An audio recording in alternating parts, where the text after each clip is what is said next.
All right, good evening, everybody, and welcome to this special edition of the People Show on intellectualradio.com, iHeartRadio, Facebook, YouTube, and Instagram. And this is a special edition of the People Show on this Friday night. Usually you are with me every Monday night, but tonight is a special program, and we're going to be talking about something that is, I think, very important for us to talk about, especially in the course of times that we find ourselves right now. And there has been some banter here in the Chicago, Cook County area about some people talking about the Democratic Party. And of course, there are those who like to slam the Democratic Party as though it is lost its way. And that may be true in some sense. But I think we need to really talk about and understand the facts and the history of the Democratic Party and why we, largely in the African American community, support Democratic candidates, and we also support Democratic values. So we're going to talk about that. And joining me to talk about this very important conversation is my guest, Attorney Leslie Hairston, who also served as the Alder person of the 5th Ward in Chicago from 1999 to 2023 until she retired. And she is now practicing law, and I haven't talked to her in a little while. She's going to tell us some other things. She's also a political contributor on CBS2 during the election cycle, so we'll be seeing probably a lot of her coming up in these midterm elections. We have a primary that's coming up in March, and then of course in November is the big midterm election that we're looking for some great things to happen. Happy New Year! How are you? Happy New Year! Good to see you. Thank you for having me. It's really good to see you. Well, thank you very much for being here for this very important conversation. I reached out to Del Marie and I said, Del Marie, who would you recommend for me to talk with about this? I want to talk about the distinction between the Democratic Party and the Republican Party. And right away, she said, Leslie would be the right person. I said, I'm going to call her, or I'm going to text her and see if she will do it. And so, yeah, so she's always thinking of you. For you and Del Marie, absolutely. I certainly appreciate that. Well, these are some very trying times. I really first want to get your take on how you see things today. I try not to see things today. I can't believe it. I can't believe it hasn't even been a year yet, and we have had so much trauma, so much anger, so much violence throughout the country. Our lives have been impacted by ways which some of us expected, which former Vice President Kamala Harris warned us about at the Democratic National Convention, and people just didn't believe it, or some people didn't believe it. I think those of us in the African American community believed it. What you see is what you get. They did not hide behind anything. What the president said he was going to do, he has done. Mm-hmm. Yeah, I think that the things that we see happening now, which in some respects, we're living under full throttle and full-throated tyranny. To hear that, I don't think that any of us would have imagined anybody in the federal government would have said what Kristi Noem, who is the Secretary of Homeland Security, said the other night, is that all Americans should be prepared to show their documentation to prove that we are citizens. Yeah, they have taken this in that to me.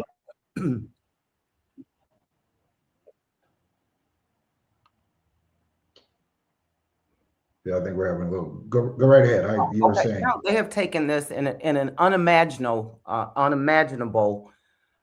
direction. I don't think anybody in their wildest thoughts would have thought or could imagine a United States where democracy has been challenged as much as it has been today. The Constitution has been ignored as much as it has been today. That even our Supreme Court is not necessarily following the law all of the time, where we see appointments with people who are not credible, with people who are not don't have the talent or skills. I like to think about, I guess this is their form of affirmative action. They don't like affirmative action because they say people are unqualified. Well, everybody that's in the cabinet is not qualified for the position. Yeah, it's been said, and I think with some certain degree of truth that we probably are looking at the most unqualified, incompetent administration in our lifetime. In my lifetime. Yeah, for certainly in my lifetime. And we thought that Bush number 2 was pretty bad, but he would be a scholar compared to what we are experiencing now. Well, you, like I, were a child in the 60s, when we were fighting for these rights that are now being taken away. So this is our second go round. This is our second go round with this. Right. Right. Yeah, and which leads us to the conversation about the difference between the Democratic Party and the Republican Party, and why we largely support the Democratic Party. So I want to get what your thoughts on that historically, and we can talk about some of the factual context of that. But I think that it's important, especially in this time today. I know that, like you said, there are a lot of people who are angry, a lot of people who are frustrated, and that sort of thing. And being frustrated is okay. It's okay to be frustrated if there are certain things that you don't like, but there is a way to go about it. And like we're told that you don't cut off your nose to spite your face. And I'm a registered Democrat. I've been a Democrat, all of my adult life, and there are some things, within the makeup of the party or in government that I may not like, but I don't believe that you blow up the entire system because there are some things that you don't like. I liken it to your car. That if your car is not running well, you don't just get rid of the car. You take the car to the shop and replace the parts that are not working so well so that the whole vehicle runs better. That's the way that I look at our party. If there are some things that are not working so well in the party, and there are not, then we should address those and try to make them work better, because there is nothing that I have seen in all of my adult life that the Republicans have ever done, proposed, or offered that will benefit the way of life for people in the African American community, or working class people for that matter. What are your thoughts? They haven't. Quite frankly, they haven't. And the only opportunities that have come through the Democratic Party. The few people that have aligned with the Republican Party were paid. And they don't stand on the same value system that we do as hardworking Americans, as hardworking Black people. And that has to be recognized. In my opinion, a lot of the members of the Republican Party are entitled. They have lived a different life than we have lived. They have not had to face discrimination. They have not had to face racism. So, they can focus on other things, where we're just trying to get by day, and take care of our families.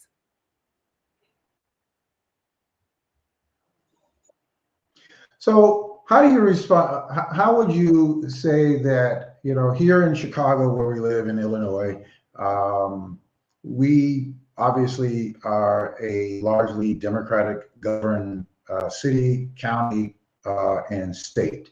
But I tell people that the broader landscape of Illinois is red.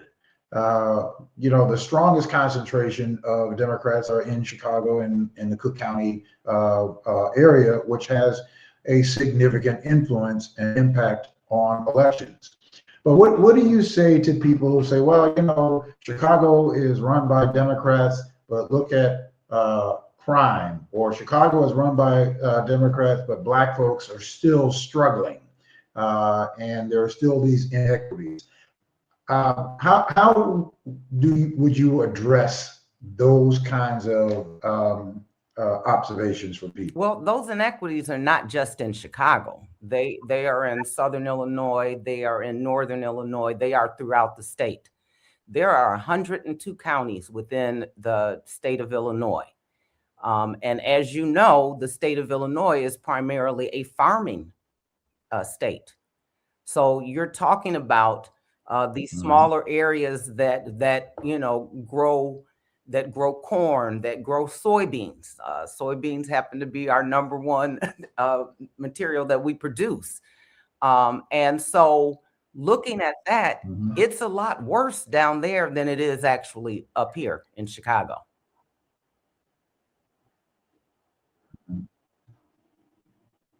Right. So now with the current administration that we have in office here with the Brandon Johnson administration, that there has been a lot of pushback on Brandon Johnson because people accuse him of saying that he's spending all of this money on illegals or on migrants, and I say I can understand the frustration, but the flip side of that is, what do you do? Do you do nothing? What do you do when you are the person who is in charge, and when something has been put on you that you didn't ask for it? And so what do you do? How do you respond to that? So I think you have to find balance. You have to find balance. At one point, we were the new people in town.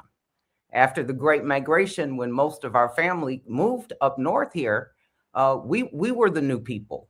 But I think you have to find a way to balance it so that the perception is not that one group is getting more than another, and they, when the ones, you don't do one at the expense of another, I think is the best way to put that. And I think that's what the perception was. That was the narrative that was not controlled. And doors were opened that had not been opened for local people. And I think that therein lies a lot of the frustration. You had citizens saying, well, we've got these issues too. We need this kind of assistance. And it was never there before. And now all of a sudden we find all this money to do all these things, and we didn't find it, or we didn't use our resources to help those that had been here before and that were struggling.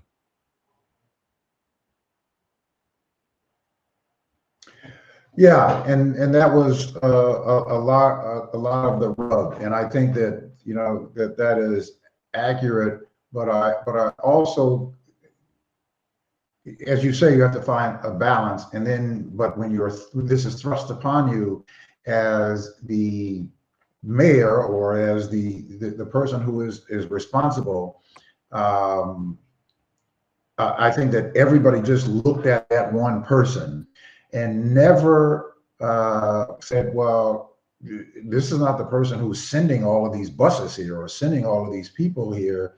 to Chicago. Brandon Johnson did not call, Governor Abbott and say, load the buses up and send them to go take care of them. That is very. I had asked the question, but I would like to say Go that ahead. if you look at what other states did, right or wrong, whether you agree or disagree, they made some steps to counteract some of that, and I don't know if that happened here or not. It appears not to have happened.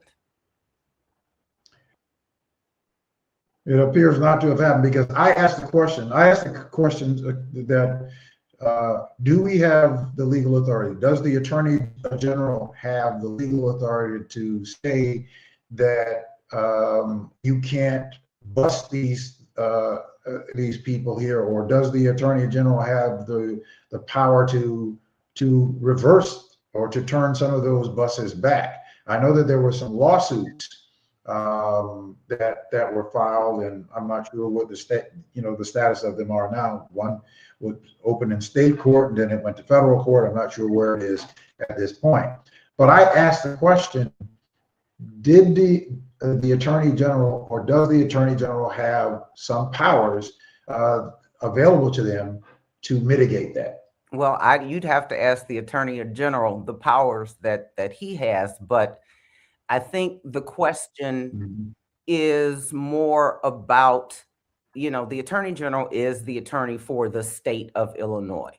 And I think that he did what he thought was best, but it takes a while for things to go through the court system. So there would have had to have been some other things that could have done. And like I said, that's when you reach out to your resources, to your colleagues in other states, and see how they're dealing with it, and see if there's something that you could use here in Chicago. Yeah. Well, I know that it was a very hot button item, and I continue to say that we have to find a way to deal with this situation. And I felt for the mayor a little bit, because I thought that there were things that could be done. I think that the Biden administration definitely did not handle the border and the whole immigration thing well coming into office. I think trying to counter what was happening in the previous administration, that they went from one extreme to another extreme, and it wasn't it was not handled, that was not handled properly in my judgment. Agreed. Yeah. So we got we have all these things happening. We have all these things happening now. And of course, elections are happening all around the country. We see that Democratic candidates are winning in places that Democratic candidates had not, been successful in a very long time. Down in my home city, Miami, Florida, just elected its first Democratic mayor in more than 30 years. And just in Iowa, there was just a Democratic, I think, mayor or assemblyman, one of those offices, where an African-American woman won by 40 points. So I think that that the country is showing that they see happening now is not what they signed up for. Well, it is what they signed up for. It's exactly right. They tell you, believe somebody when they tell you who they are, and they will. Well, no, we don't want this one. We want it like that. Yeah. Well, that's not who they were. That's not who they are. That's not what they said. Yeah. They told you. He told you. Do you think that people who supported this, do you think that people who supported this, um, that they supported it because they believe his philosophy and don't have the courage to openly say it, or that they didn't think that he would go to these extremes? And I don't know how people could get to that conclusion. I don't think it's, one way or the other. I think it's a combination. There's not just one thing. I think the thing that spooked, there were a couple of things that Mhm. spooked people the most.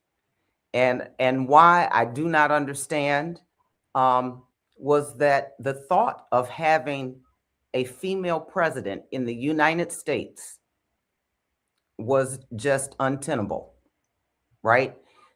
Be it when Hillary Clinton ran, be it when Kamala Harris ran, it did not matter. That was very clear to me that we are not ready, and we will switch Mhm. parties, we will do whatever.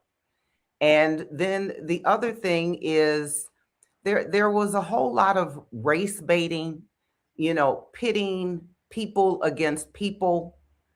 Um, in my opinion, the haves versus the have-nots. You tell the haves that you don't have this because somebody else took it from you, which is not the case.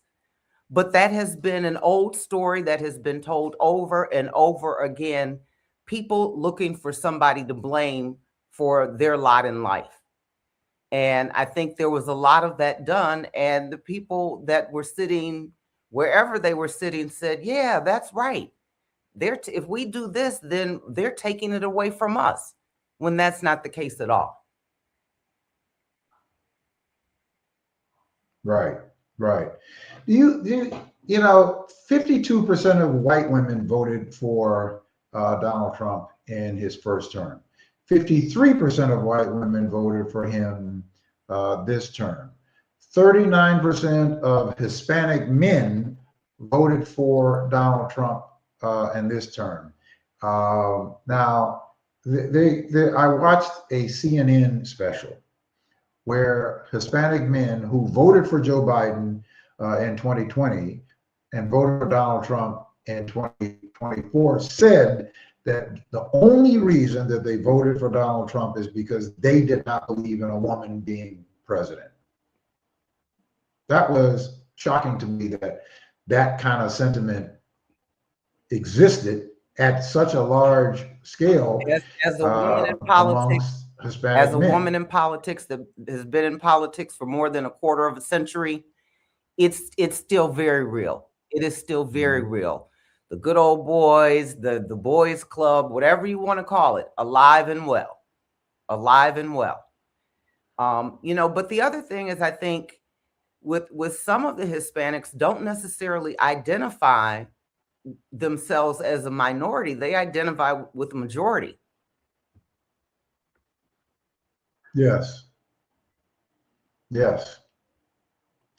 Well, there is this one particular, we saw all these people, especially down in Florida, who were the Cuban American Trump supporters. And the one poster child for this is this one woman who was, they used as uh, as a television ad talking about Cubans for Trump, and yet they deported her husband. They deported her husband, and now she is saying that she didn't think that this would happen to them. That's the astonishing part to me, is how anybody could think that this was not So going to this happen to them. reminds me of when people speak of those people, whoever those people, you are those people. Right, Well, no, they're not talking about us. That's exactly who right, they were talking about. And so now you're surprised when it right. jumps up and slaps you in the face? Right, right. And here she is. She has no idea where her husband is, where they deported him to. The last reports, um, but again, here we are now. So in this, let's kind of take this back to why it's important for us to understand that the Democratic Party and the Democratic way is the best way for us, and how we engage that to make it even better for us. So I think the first thing that we have to do is we have to bridge the age gap of the voting population, right? We still have not done that. And we have not given young people a reason to vote. And that is, we have to take responsibility for that, because we did not, in trying to make life better for them, we omitted a lot of the struggles that we went through. And people only heard them from their grandparents or their great grandparents. We did not, like our parents, told us why we were marching, why we were doing this, and what to do if this happened to you. We tried to shield them from that. And I think we did a disservice, because now they don't understand why. And it's a different group and a different culture. We all understand, couldn't wait till we were 18 to begin to vote. Now voting is, well, if I get around to it, maybe, maybe not. I might not be registered. We've got to get them engaged and involved. How do we bridge that gap? Now, you said something just now that I have been saying, that, you can't browbeat people into or drive people into doing something. You have to draw people in. And you said something that I think is critical, is that you have to give people a reason to vote, right? You have to give them something to vote for. And you don't hear that a lot. You do not hear that a lot. What we hear is almost trying to guilt people into voting, is that, people bled and died for you to have this right. And that is true. That is true. However, as you said, we did not connect, the generations. We did not connect the dots. We did not provide them with the substance of why we did. And in a lot of cases, we tried to shield them by entitling them. And we create a bunch of, entitled younger generation that we did it. Like, we would hear people saying, well, I'm not going to make my child suffer the way I do. I'm not going to make my kids go do what my mom and dad made us do. Well, we're still here. And it turns out that a lot of what our parents did for us was good for us. It shaped us. But we, in turn, took that away and created this big, huge reservoir that now we are struggling to find a way to reconnect it. No, How do we go about doing that? Well, I think there are a couple of things. We can't talk at them, and we have to realize, or help them to realize, that what you see now is we only come out when we're mad, right? Or we're voting against something. I think you said it earlier. We have to be voting for something and know what we're voting for. We don't really know our history. We don't know our history, and that is very problematic. We don't know the opportunities that we were have when we were able to get into corporate America, or get into law firms, or get into med schools, mainstream schools. That is, the struggles, and why this is something that they benefit from. And I think sometimes they're like, well, I'm busy doing this, I'm busy doing that, and that's great and that's fine. But you have to be engaged all of the time, because it impacts your life. When the administration started talking about impacting student loans, then, it was like E.F. Hutton. They started listening.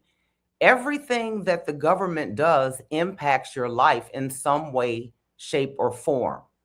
And I think that connection is missing.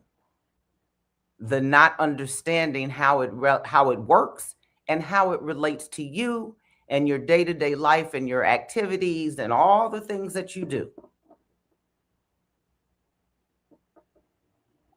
Yeah, I think Al Sharpton said it best. I believe it was Al Sharpton who said that you can choose not to participate or to engage, but you cannot choose to not adhere to the policies that somebody votes into place that impacts your life. So in sense, you have to adhere to the laws and ordinances that are passed. You should have some voice in who it is that is there on your behalf.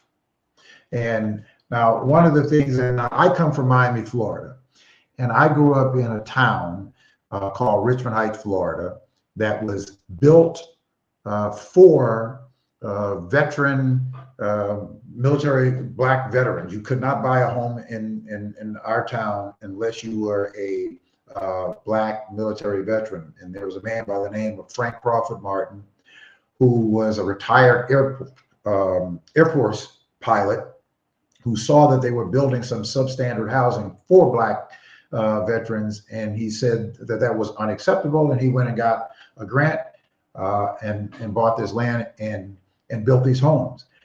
Unfortunately, we as children never learned that history. I learned that history by mistake, by accident, when I was 35 years old.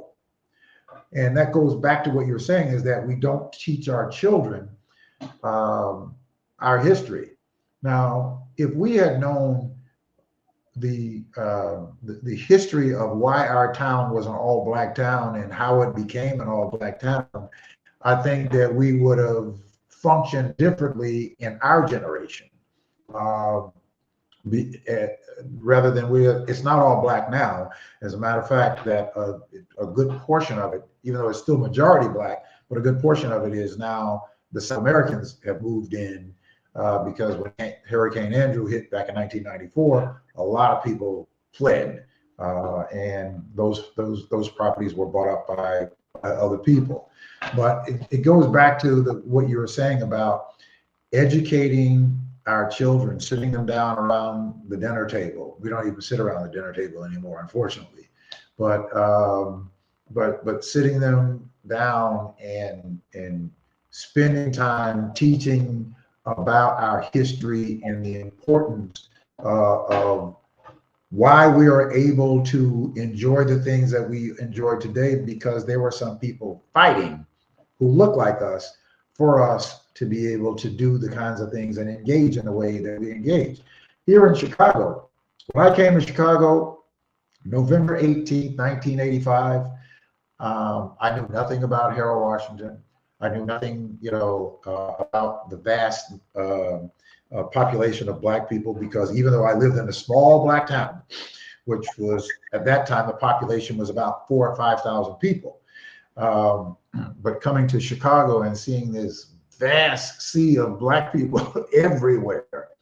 And now it frustrates me because we do have available to us, if we were to organize it in a way that we could impact the inequities a lot differently than we see them.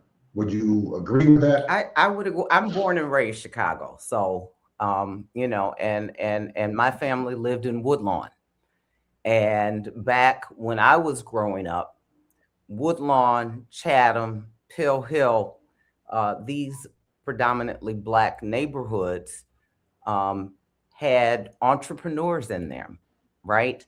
The gas stations were black owned. The bars were black owned. The hotels were black owned. The businesses along 63rd Street were black owned.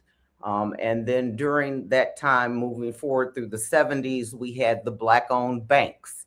And so we were, even though there had been segregation earlier, we knew that we could build our own for our own communities. You know, I think John Johnson used to talk about that. And so there was really a pride in establishing our neighborhoods and building our neighborhoods up so that we could have the same resources that other communities had. And that is not here. And we funded it ourselves. Our families chipped in, right, to help us get a business. Mhm. So, you know, you make a very interesting point there, is because back during that time here in Chicago, there was not the kind of Black political influence or positions that we see today, but yet economically, it seems that the communities, our communities, the communities that you talk about, had these staples in it: the banks, the car dealerships. When I came to Chicago, you know, you had R.L. Dukes, you had City Chevrolet. On I forget what the black-owned car dealerships on Stony Island. Yeah. So we had several black-owned car dealerships. We had several you know, black-owned and operated banks. So what happened with the disconnect? We're more involved in the political offices now. We have more Black people in political positions, in public office positions, but that those staples, we lost those staples. So where do you see that disconnect? Well, I see that disconnect in probably my generation. And our parents encouraged us to go get an education and to, you know, use that to do things that they were unable to do. And for a lot of people, that meant going away to school and then taking a job somewhere else. They did not return back to Chicago, to the neighborhoods that they had grown up in. And so that's why you see a lot of that now, because I could name on one hand the few people that came back after they went away to school and moved into their old neighborhood to raise their families. And so you have a lot of people that never returned. So we didn't stress that as being an important part of community. And that is an important part of community. If you needed something, somebody would call and say, okay, go see, you know, Mr. Johnson up the street. He'll take care of you. And we didn't stress the importance of coming back and bringing all of that knowledge and everything that we've learned back to our communities to help maintain it and to build it up. And so we took jobs on the East Coast, on the West Coast, in Atlanta, you know, everywhere but home. And so I think that's where that gap began, because we were not encouraged to go into the family business, right? You got very few people that went into the family business. And so when mom or dad got older, that was it. They had educated you, they were able to retire, and there was nobody to carry on the legacy. Yeah, you know, like I look back when I got here in the 80s, and all of these staples were there. Soft Sheen was there. What's that? The other hair care company. I think they're still around. But we had a lot of staples here in Chicago when I came in. Now I do know that Ronald Reagan had, you know, something to do with that in terms of his policies that allowed for these conglomerates to, where he refused to enforce the Antitrust Act that allowed for these conglomerates to become monopolies and ran the smaller industries out of business where they could not compete. And obviously that hit businesses in our communities here, like Soft Sheen. Um, French and I Perm, can't think of the name of the. French Perm was another one. Right, right. So that we had, but it would certainly seem to me that we have to develop some sort of strategy to educate our people, not only educate our younger people, but we have some people in our, in our generation that are so, um, because I see the comments coming back and forth on social media, and I know it's out of frustration, but it is also out of people not being properly informed, because that's equally as dangerous, and so then we have at the political level that we have a divide between those people who are now in public office and the voters. And sometimes the people in public office, you've been there, sometimes the people in public office think that the voters are somehow against them. And I constantly say and believe that we've got to bridge that divide. We have to be able to communicate with the public representatives, and the public representatives need to communicate with us so that we can understand how we develop a strategy to use those offices, to use those positions to strengthen our communities in those areas between education and economics. How do we do that? How do we break that? Well, I think you have to have an honest conversation. You talk about the impact of social media on politics and on perception. That is a big one. That is a very big one in this day and age. And so people, again, it goes back to not understanding your history, how hard it is to get elected, how hard it is to stay elected, that you actually have to do the work, not just have a title. You don't get to just see the end of it, where somebody's walking around with a detail. That is glamour. That is not day-to-day life for most elected officials.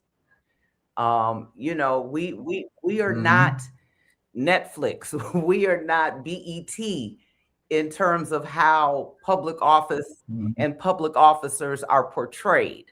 That is not the reality of it. And the reality is that it's very hard work, not pretty. You don't get the accolades, but you do it because you believe in the power of people and the power of community.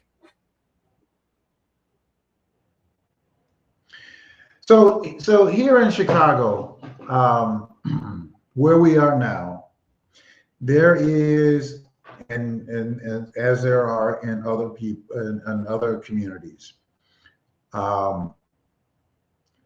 this administration advocated, or at least campaigned, that as many other people campaign about making the ultra wealthy contribute their fair share. And it seems that because we have a governor who happens to be, a billionaire, and of course has people that in that income strata, that he has a whole different philosophy, somewhat about that, where Brandon came in and was talking about imposing the head tax, and then or reinstituting the head tax, and then also instituting the financial transaction tax, which is something that I think that would be a good thing, that would help to stop using the same people as the piggy bank to balance budgets or to make up where there are shortages. The one thing that I saw, or at least in my observation, that the administration didn't do is did not engage the public, did not go to the public and say, look, this is what we're proposing to do, and these are the outcomes of what this would do for us. But I need you as the voting public to give me support in doing this, meaning that the governor is going to resist. And if he could get a broad section of the voters to say to the governor, this is something that we want you to support.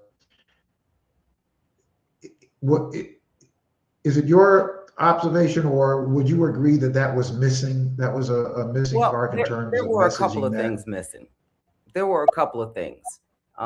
It wasn't the ultra rich to begin with. And I think that their model has merit. However, it has not been updated. And by that, I mean, if you're talking about somebody being a millionaire or that has a $1 million house, that's not 10 years ago, 20 years ago, that was a big thing. But with housing costs and costs today, right, it is not, that does not make someone a millionaire because of the value of their house. I could have had a house in Woodlawn, right, and because the property values went up, that's, you know, what it's now worth. I mean, most people that buy houses hope that their rates values go up, so then when they get ready to get rid of it, that they can have some money. So, you know, that was the first thing. So when you have outdated models that have not been adjusted for where we are today, you're starting behind. And once you're out of the gate, you can't go back and change it, because then you look like you don't know what you're doing. And so for all of those, anything that is based on labeling somebody as something that has not been adjusted for where we are today is not to be right, able to be messaged correctly in a way that will garner support. You know, if you're talking the head tax with 50 employees, 100 employees, that's not, those are still my operations. And then we add on all of the other things that are good, you know, the minimum wage and the health care and everything else. 100, if I have a business here, if I have, let's say, a coffee shop, right? And I have 5 of them or 6 of them in the city of Chicago on the South Side, and each of them has 25 employees, that puts me in that category. That puts me in that category. So you have to really look at who you're actually impacting and whether you're actually impacting the people that you are intending to, and not hurting those that are actually the working class.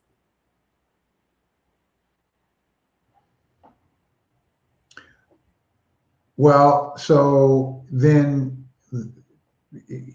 there, as you say, there are a couple of things, and then that there needed to be a conversation with the administration, talking with people who understand the makeup of business, or what does a millionaire mean today, right? What does that mean today?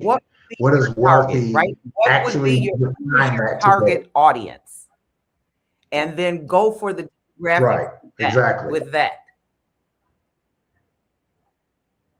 Right, because as you say, somebody, you know, we have housing in Bronzeville, we have housing in Woodlawn that is close to $1 million, depending upon, you know, where it is.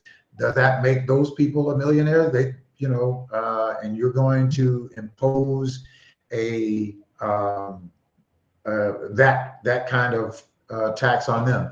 So then what that says is that you've got to have people that you're engaging in that conversation who understands those economic makeups. Right. It's not just, and maybe it's not just a chant. You know, we have all these little chants, and we have these groups that have these sayings, but they don't really understand the impact and who are we really talking about? Mhm. And that's so there should Right. have been an adjustment.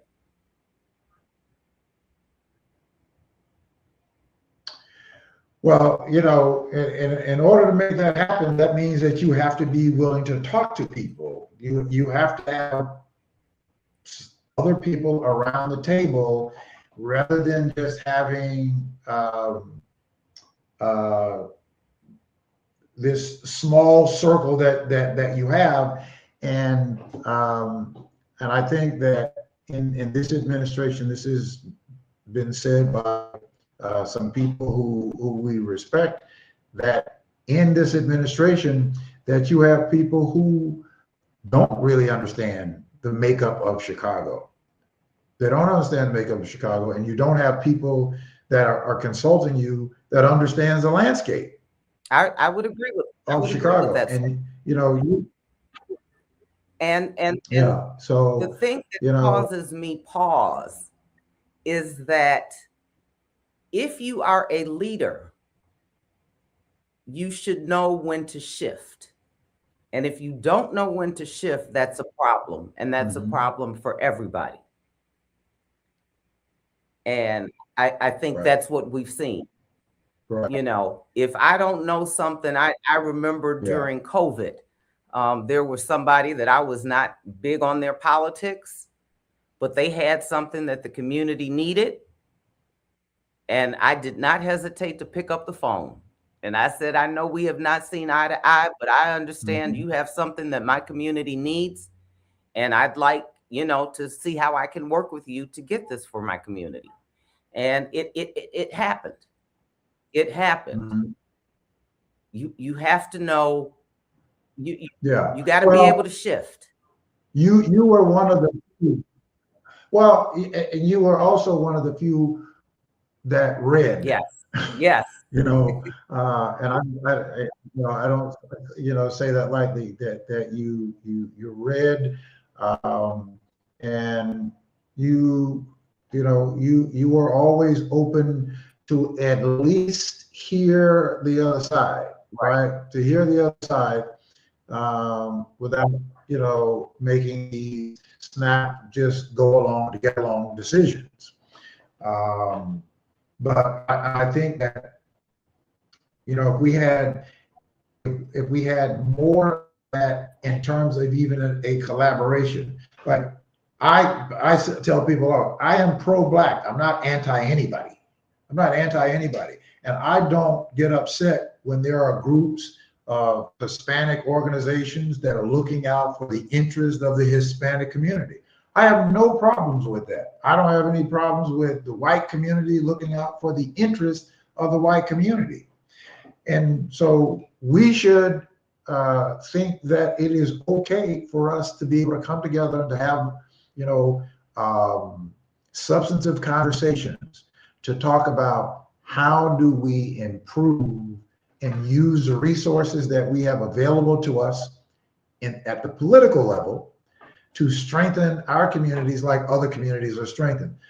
But that cannot happen when you just have people throwing stones, that are suggesting that everybody who is in a public office is whatever adjective that they want to throw on them. Um, and I always say to people, and even in my groups, is that either you want to make something happen or you just want to make noise. Which Well, one? there are a lot of people that If you want to make because noise, it deflects. It deflects from their inadequacies. Or they make you right, say right, something, right? For example, I know this was in the news today about the parking meter deal. Everybody after the fact, well, that was a bad, but there were only a few of us, and they talked about us like a dog. So, it it right. it is okay to be different. And I am very fortunate to have represented the communities that I represented because we were known for our independence and it was expected of me. It was expected of me to do my research and vote for the best way for the community, that I represented it. And I took that very, very seriously. And it wasn't about currying favor with the mayor, or it wasn't about currying favor with anybody else. And I was fortunate enough that had a community that stood behind me. And I knew that, and knowing that gives you the power and the authority to be different or to challenge any administration. Well, I've never met Harold Washington. I saw him once when he was campaigning for his second office, but Harold Washington is the political personality that woke me up to the importance of being engaged. When I moved to the city of Chicago, watching Harold Washington, go up against Ed Burke and Ed Verdoliak was like watching a Cubs game, right? Because they were suing him for something seeming like almost every week, that they were in court about something, but Harold Washington would come out on top.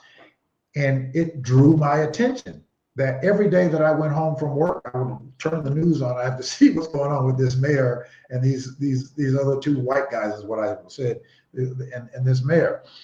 And so I was drawn to be engaged. And one of the things that Harold Washington said that I will never forget, he said that you should always be critical and ask critical questions of your representatives. Yes. Never be afraid to ask critical questions of your representative, and your representatives should be in response to either answer that question or to say that they will get information if they don't have it. That was one of the things that I will never forget from him. And that's the posture that I take. I'm always asking questions. Why are we doing this? How do we come to this decision?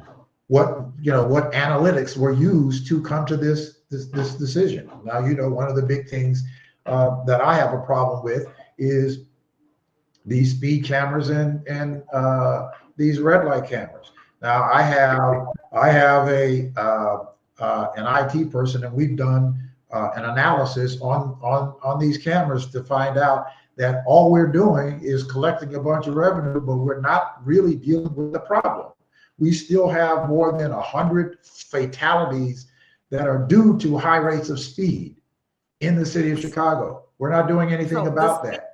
But what we're doing is punishing people who the speed cameras were not about safety. They use safety. I'm looking at what they're doing around there, and everything's got a bump out, and everything's got all these little cones around it, and it just creates traffic calming. Is not creating one lane, right? That does not make people's commute better. That does not make it safer. I remember when they did the bump outs maybe 15 years ago, they had started it as a pilot program in some other neighborhoods. And all that would happen is that people would run into them, just like they run into the traffic circles. They run over them because they don't see them until they're up on them. Why? Because they're speeding. So it does not actually calm traffic. And that's where conversations need to happen, because you have engineers putting this together and say, well, this should work. But in reality, it's not functional. The median is replaced. Right. A bumper is replaced on Lakeshore Drive, I'd have to say every week at 63rd. Because somebody runs into it. Mm-hmm. And so what we're doing might make sense for the engineers, and I'm not slamming engineers. We need them, but you have to see whether that meets functionality. Right? I see people doing 85 on Lakeshore Drive, right, and the speed limit is 40. Right. Well, and that therein lies the problem, is that you have a system where you're targeting people who are just trying to get from point A to point B. There is no data that shows that people who are driving 6, 7, or 8 miles over a speed limit are causing accidents or hitting people. Not at all. People who are driving 20 miles over the speed limit and 30 miles over the speed limit are the people who are more likely to cause injury, crashes, and kill somebody. Like what we saw happen last Monday on Stony Island, 2 cars racing down Stony Island at upwards of 100 miles an hour, crashed into a car and killed a young man who had just been married a couple of months before. So speed cameras and red light cameras would never address that problem. I have a problem that we have decided that we are going to defer traffic calming solely to equipment. And there are police officers that I see on the streets that see people driving reckless and do nothing. So therefore, we say that our traffic monitoring is only going to be this equipment, and we're not going to use good old-fashioned, police traffic monitoring. Well, I think this is for a whole nother discussion because I see people, and you used to see it all the time, going the wrong way down the street because they don't want to go around the corner if it's a one-way street, or turning on the railroad tracks when there's no, turning.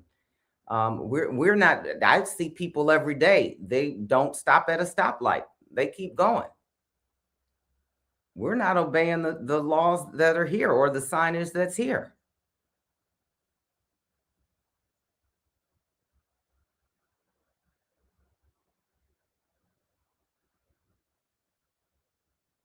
And I think there we go. Yeah. So,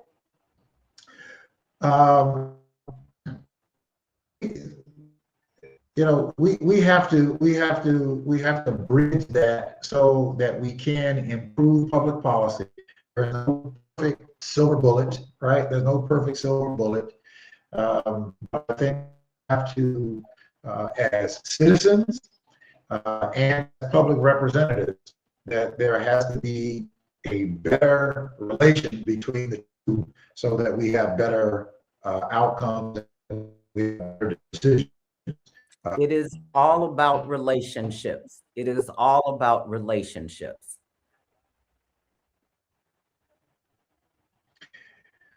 Creating Well,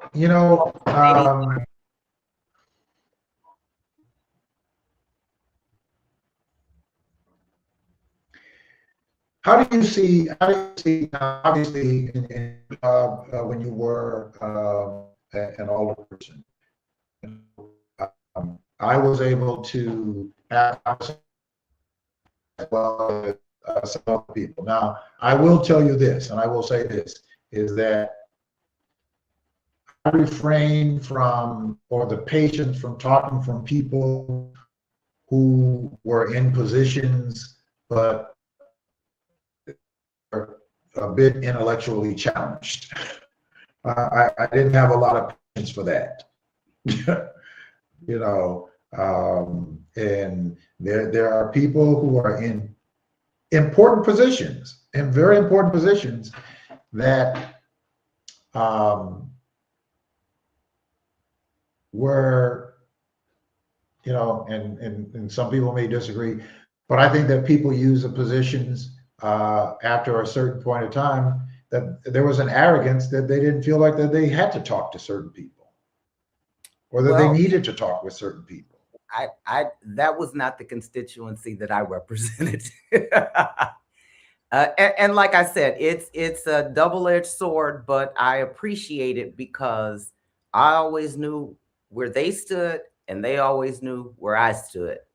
And you learn so much from your people, and you have to rely on them to be your eyes and your ears and your researchers and everything, because you don't have a staff to do that. And so there needs to be more collaboration, not just with the people you like. You have to collaborate with everybody. They may be contentious, yes. Everything is not going to be wrapped up in a nice bow. And there are fights, not physical fights, but, there are disagreements and sometimes downright anger. but you have to listen to your people. You have to hear them out. And that's a whole nother thing, because we have to respect one another, and we have to respect. And while we can challenge, we don't need to be showing up at anybody's doorstep throwing bricks through their windows. Right, right, right. Well, I contend and say that we as Black people, our challenges were different than any other group in this country. And we have to be very mindful of how we interact with each other, right? And because you as an older person, me as a citizen, I want you to be successful, because to me, you being successful means that you are making the right decisions for our communities. So, and in order for that to happen, then there has to be the ability for us to have that collaboration. And when we differ, we can differ, but we don't have to differ to the point to where we don't, we disrespect each other. And I know that sometimes, because of our wanting for things to be better, sometimes the emotions get in the way of that. I don't think that you and I have had any knockdown dragouts. I'm talking about, as I call them, the renter protesters, right? They're on an issue, yeah, they're on and they're there to agitate, and they're only going to occupy so much of a time, because they're not the only ones in the room. There are other people in the room that actually want to hear what is being said and contribute. So that's what I was talking to. But we maintained a relationship for a long time. And you told me when you were happy, and you told me well, I think that agitation, I think that agitation has to be coupled with information, right? Again, you either want to just make noise or you want to make something happen. Get the information, make sure that your information is based and rooted in facts, that you've done your homework, and then you go and you have conversations and you provide that information, because people assume that people in public office have all the information, and they don't. They certainly welcome information. And I've always, found that when you take information to public representatives and you share that information with them, now, if they don't take that information and utilize that information, or at least try to probe that information, then,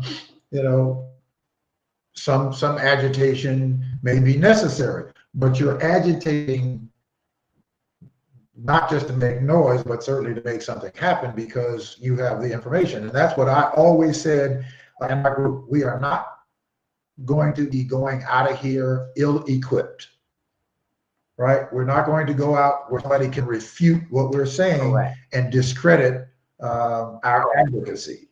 Right. Agree. So, in closing, it's Friday night. I'm gonna let you go. I certainly appreciate this time. But in closing, in terms of helping or a message about why it's important to support the democratic process and the Democratic Party, because the process is different, but the Democratic Party,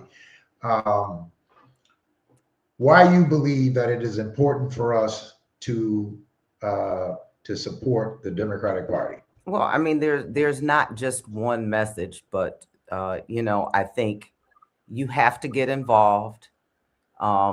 They are controlling or impacting your life, and decisions are being made for you. And if you're not a part of the process, and I don't know who to give this credit to for this quote, then you're part of the problem. And I see that come in, learn how the process works, and then participate. You're not going to start at the top. That there is a learning curve there. And I know in this era of AI and you can get everything in a minute and everything else, there's still some basic fundamentals that you need to learn about government. And the Democratic Party will welcome you in. I will say that. And you learn how it works. And then that gives you the tools that you need to challenge when necessary. And I did that, the first couple of years. And I know there was one time there was somebody in the party had decided who the candidate was going to be, that was going to be the quote unquote black candidate. And I said, you don't get to make that decision for us. And they thought they had the votes. And I said, well, actually, those of us with the numbers in that area have the weighted vote. And we all voted for that person. And that person ended up being the nominee. Now, what the mad people did is they went and supported somebody else so that they could torpedo it. But you have to understand how it works in order to make a point, in order to make change, because they're going to do what's comfortable for them. And I say there's nothing wrong with being uncomfortable. There's nothing wrong with being uncomfortable. Two shades of that. I agree with that. How did you actually get involved in politics? Harold Washington, his first campaign. I organized the absentee votes at my college. Really? Yes. Yes, I did. And wow. I got the bug. I never thought and I then, would be elected. And so behind the scenes. Yeah. That, I have been eternally grateful for moving from Miami, Florida to Chicago at the time that I did. I mean, I got here right smack dab in the middle of his first term. And of course, I had not heard about, Harold Washington being elected, and it might have come across the screen, but I was busy in college at the time. And working. So, but I had no idea. And then when I had the opportunity to come to Chicago, my one of my best friends says, "Man, you going up there with all those gangsters?" I mean, people saw Chicago as Elliot Ness days in the '80s. If you were not from Chicago. I said, no, I don't think that they're roaming around on, cars with machine guns. They were registering people. But they were involved. They were registering people to vote. They were getting people. It was a beautiful thing to behold. It was a beautiful thing to behold. To see a city come together. Yeah. And certainly to see a Black community come together at the level that it did. To see, I believe that in the first election, something like 90% of all registered Black voters casted a ballot. Yes. Was that about right? I don't remember that, but it was a lot. It was a thing to behold. Yeah, that was incredible, because when I look back at some of the videos, and I do that quite often, I go back and look at, Harold Washington videos all the time. And to see the generations from the youngest to the eldest engaged in this, in that election was just incredible. It was incredible. I always say that Harold Washington's election, the second one, because that's the one that I was able to vote for, was, for me, more electrifying than Barack Obama being elected. as president. I don't know about that. That's just, It was and because I was here and because I saw so many generations that never thought they would see that in their mhm, lifetime. It was, I mean, they pulled people came in. I'm exaggerating here. They were in stretchers. If you had somebody locked up in at the attic, they were bringing them out. They came by the carloads. It was I cried on election day actually, because it was such a beautiful thing seeing Black people exercise their right to vote. And the same was with Harold Washington. Now, I was a young adult. I was in college. And for me to be mhm, inspired, to get involved and try to find a way that I could help out in just any little bit, I just wanted to be a part of it. yeah, And that was the thing. I would, mhm, go to school and I would, because then I was for a second term, I was in law school then. And I would leave the library and mhm, go to the campaign headquarters on 63rd and Cottage, right? And figure out what I could do. Go get coffee. I also went to the one on over by Ashland. Wherever I was needed, whatever I could do, I wanted to do. There was nothing too low or too high for me to do. And just being a part of it. yeah, You don't come in running it. You come in what and nothing because I fetched coffee. I did, climb light poles back when you could. You did, and then I elevated. But you know, yeah, it's where I actually got my start. yeah, yeah, yeah. I can only imagine how exciting that was because I don't remember. Um, I don't remember my my first vote as an adult until I voted for Harold Washington. I don't remember. Well, I did when Jimmy Carter, because I really wanted for Jimmy Carter to win the presidency, and that was the first time that I was able to vote. But and that didn't really work out. But the most exciting ballot for me to cast was the one that I cast for Harold Washington. I was at the polls when the polls opened in 1987 for when Harold Washington ran for re-election. I wasn't here in I '83, was there but when I they was at the opened too. polls. Uh, I was on the yeah, Warriors yeah. I Washington wanted to make team. sure. So we were at Yeah, several polling yeah. places. Absolutely. Mhm. All right. So what are you doing? What are you doing now? I know Well, that you're actually, practicing I'm not. I've law. been consulting. I've been consulting And and teaching. oh, is that right? Okay. And I am where are you not. I am teaching? teaching an appellate writing course for the state's attorney's appellate prosecutor's office, Okay. and I am doing some mentoring at the University of Chicago, and I'm doing some coordinating for lawyers for the Pretrial Fairness Act, and consulting on development, community engagement, all of the things that I used to do for free. Okay. All right. Now, now you're doing some consulting with the Cook County State's Attorney's No, Office? not Cook County. No, no, Is that, no. no. Okay.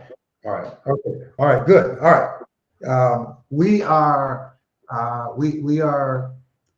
opposing a decision that the Cook County State's Attorney has made to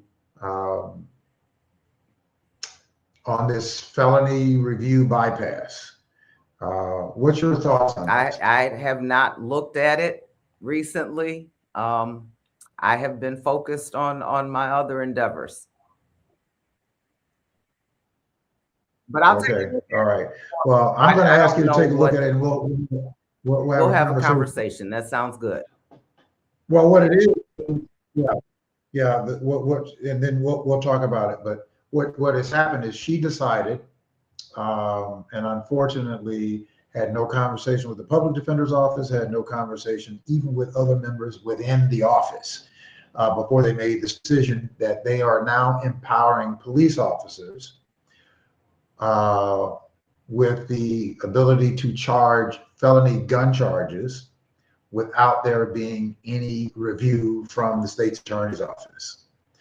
I had a conversation with a member of the public defender's office who said that 1/3 of those cases have been thrown out of court. So meaning that over 1/3 of those arrests of people who have been detained should never have been detained. That's So interesting. I'll take a look at that. I'll take a look at that. Okay, all right, we'll have a conversation about Okay. that. All right, ladies and gentlemen, my friend and our retired alderperson, we'll have her back again. We'll have to have you back again. I certainly appreciate and enjoyed this Love to. conversation. I enjoyed talking I to know you. that it would be good. All right, thank you so much. We'll talk to you All again right. soon. Bye-bye. Bye-bye. All right, folks, that's going to do it for this special edition of the People Show with yours truly, Mark Wallace, and my guest, Leslie Hairston, Attorney Leslie Hairston, who is also consulting. She served as Alder person for the 5th Ward from 1999 until 2023. And she did a very, very good job. I certainly enjoyed being able to work with her a little bit and have some conversations with her, as well as some other people who have served. But look, I know, again, that I wanted to have this conversation with somebody who certainly understands process and who thinks through things. And when I spoke to Del Marie, she pointed me to Leslie Hairston, and there could be no better person to talk to. But certainly what I want to say to you all, and to share this with other people, because it is important. These are very critical times that we are in, and we have to be engaged in the process, because there are things that are happening that if we are not engaged and if we are not careful, that could be extraordinarily detrimental to the gains in the work that so many people have put in the gains that we are now benefiting from, that they are trying to completely derail. So it is certainly incumbent upon us to be engaged, to be informed, and to participate, and to make sure that we are bringing young people along with us, so that we can certainly protect the equities and the interests for our communities.